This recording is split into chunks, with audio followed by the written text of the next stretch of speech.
Salut, c'est Trado, content de vous retrouver pour la mise à jour des zones d'accumulation rationnelle sur l'or et sur l'argent. Alors, si vous êtes des anciens du format, vous vous délectez de la situation actuelle puisque finalement, on inscrit record sur l'or en euros, sur l'or en dollars et l'argent n'est pas en reste, on va le voir. On va commencer donc par les actualités. Goldman Sachs qui affirme que ces traders, bon, vous savez, les traders, ce sont des particuliers, mais ce sont surtout des institutionnels. Et les institutionnels de Goldman, nous dit-on, étaient sur l'or de manière incessante et ils commencent même à aller sur l'argent maintenant. Alors, c'est un article qui vaut beaucoup plus que le titre qu'il mentionne, comme d'habitude. Je vais mettre un lien en dessous de la vidéo pour que vous alliez le découvrir.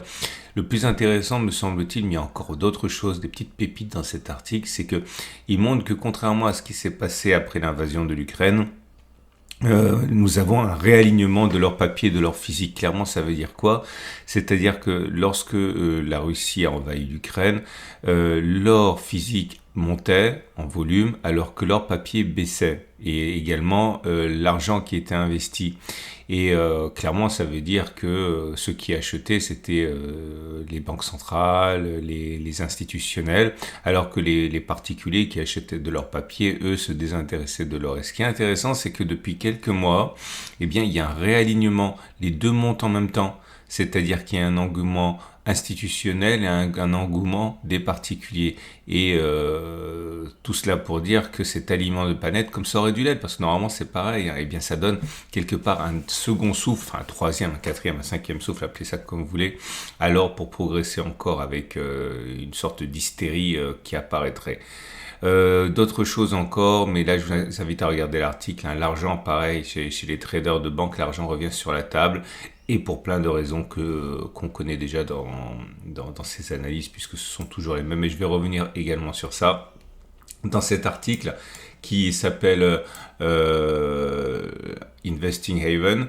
Et ce sont les 5 raisons pour lesquelles l'argent serait l'investissement ou l'opportunité de la décennie. Excusez du peu. Ça m'embête un petit peu quand même. C'est superlatif un petit peu partout. Mais c'est parce que je suis un vieux de la vieille école. Mais bon, l'idée c'est que vous avez 5 raisons pour lesquelles l'argent ne devrait pas vous décevoir. Un, les indicateurs qui montrent que ça devrait progresser. Deux, le manque, le déficit de métal, argent, l'offre est insuffisante clairement. Trois, si on fait de l'analyse technique comme votre serviteur, ça c'est extrêmement favorable, je ne vais pas vous embêter avec ça. Et puis, j'ai envie de dire, c'est peut-être le plus important, c'est vous savez, il y a toujours des positions spéculatives à la hausse, à la baisse. C'est normal, c'est pour que les entreprises, notamment, se couvrent contre les variations. On stabilise un prix parce qu'on ne peut pas produire sans avoir des prix qui sont connus à l'avance, donc on stabilise. Donc ça, c'est normal. Par contre, ce qui est intéressant, c'est de suivre ce que font les gros spéculateurs. Et là, actuellement, les gros spéculateurs sont dans des situations de détention, de spéculation à la baisse très, très, très, très faible. Autrement dit, les gros sont à la hausse. Et puis, bien sûr, le mindset humain qui actuellement n'a Dieu que pour l'or et pour l'argent. Enfin non, c'est pas vrai. Je ne vis pas à titre personnel. Moi, je trouve que c'est quand même relativement confidentiel, qu'il y a un énorme potentiel pour l'or et l'argent de progresser dans l'imaginaire, dans les conversations. Mais bon, apparemment, c'est qu'une question de temps. Dernier article que j'aimerais mentionner avec vous, c'est celui-là. Alors j'aime bien mettre des notes alors pas de pessimisme, c'est un bien grand mot, mais relativiser les choses. Vous savez, je suis sur l'or depuis le début des années 2000, j'en ai vu des cycles d'euphorie, c'est jamais bon. Ok, c'est jamais bon, il faut garder les pieds sur terre. Et Commerce Bank dit non, l'or sera encore là où il est dans un an. C'est-à-dire qu'il y a un optimisme, notamment par la Chine, qui est exagéré, un optimisme lié à la Chine qui est exagéré.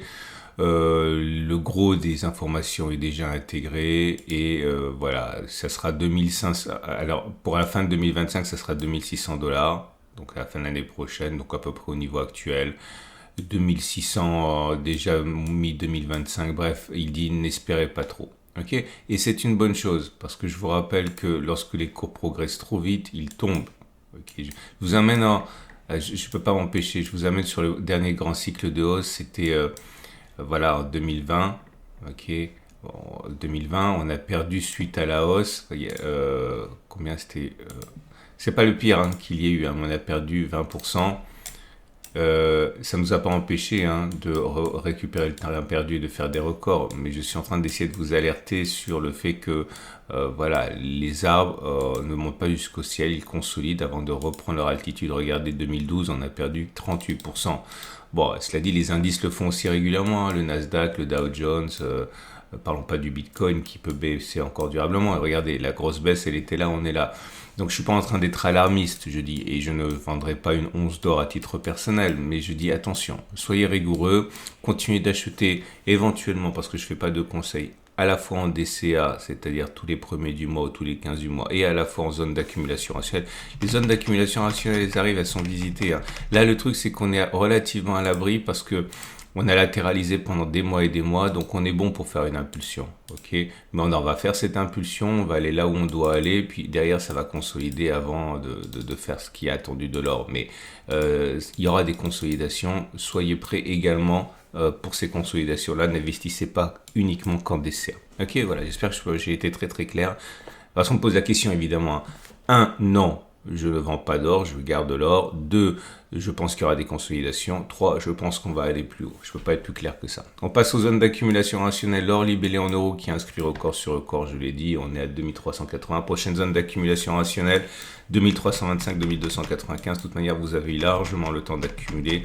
Donc, si vous n'avez pas du tout accumulé, je le répète pour la deuxième fois, pensez à articuler DCA et zones d'accumulation rationnelle, tendance de fond haussière, tendance de long terme haussière. Les bougies Aiki-Nashi montrent que c'est vert, long et sans mèche basse. Autrement dit, il est plus plausible que l'on continue de monter plutôt que l'on ait fait les plus bas.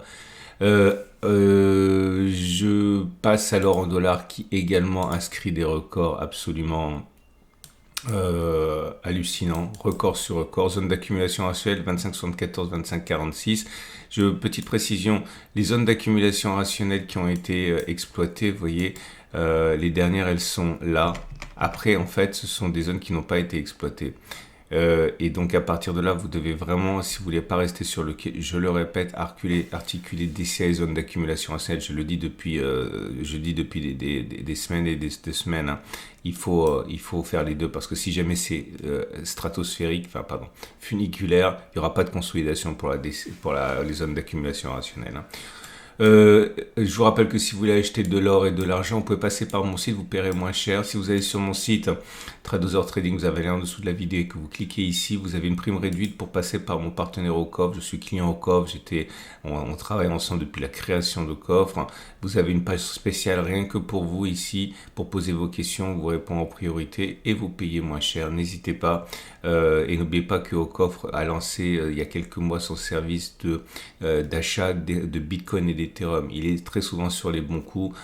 Pensez-y, si le patron de Ocoff croit en Bitcoin, vous avez peut-être besoin de vous intéresser aussi au moins de regarder ce qui se passe. Vous avez un lien en dessous de la vidéo. On passe donc à l'argent libellé en euros et en situation d'euphorie passagère aussi. Alors on est très très loin d'inscrire des records là pour le coup, hein, puisqu'on était beaucoup plus haut dans les années 2000. Hein. Regardez les records, ils ont été inscrits. Non, c'était bien avant, qu'est-ce que je raconte? Non, je ne peux pas monter suffisamment en arrière. Si, je vais le faire quand même. Ah oui, parce que c'est en euros. Je vous montre l'argent libellé en dollars, une fois n'est pas coutume. Et vous voyez que la ligne des 50 est très très loin. On parle de 2011, c'était là. Donc on est très loin d'être sur des records. Comprendre qu'il y a du potentiel encore. Hein. Et ça veut dire que là, la tendance de long terme est haussière, la tendance de fond est également haussière. La prochaine zone d'accumulation rationnelle, c'est 30,29,8. Si on y va, on est déjà bien au-dessus de nos précédentes zones d'accumulation rationnelle qui sont ici cerclées. Et je disais, l'argent libellé en euros, c'est pareil. On est sur des niveaux records en ce sens que sur le graphe, on voit pas ce qu'il y avait avant, mais là, on a un record récent à 30. Il faut y aller. Zone d'accumulation rationnelle 27, 26, 8. Voilà. C'est une excellente journée. Je vous rappelle que ce format est mis à jour 2 fois par semaine, le mercredi et le samedi. Pensez à vous abonner pour ne pas louper les mises à jour. Vous pouvez liker, ça me fait plaisir. Et puis surtout, d'un point de vue purement individualiste, pour l'or, plus c'est liké, plus c'est proposé par YouTube. Et plus c'est proposé par YouTube, plus les gens s'intéressent à l'or et à l'argent. Et croyez-moi, les gens ne s'intéressent pas à l'or et à l'argent actuellement. Ce sont les institutionnels et les investisseurs. on va dire, informés, qui s'intéressent alors à l'argent. Pour l'instant, c'est beaucoup d'incrédulité. Les gens n'achètent que très peu d'or et d'argent. Donc, si vous likez ces vidéos, eh bien, c'est bon indirectement pour vous aussi. À samedi pour la mise à jour.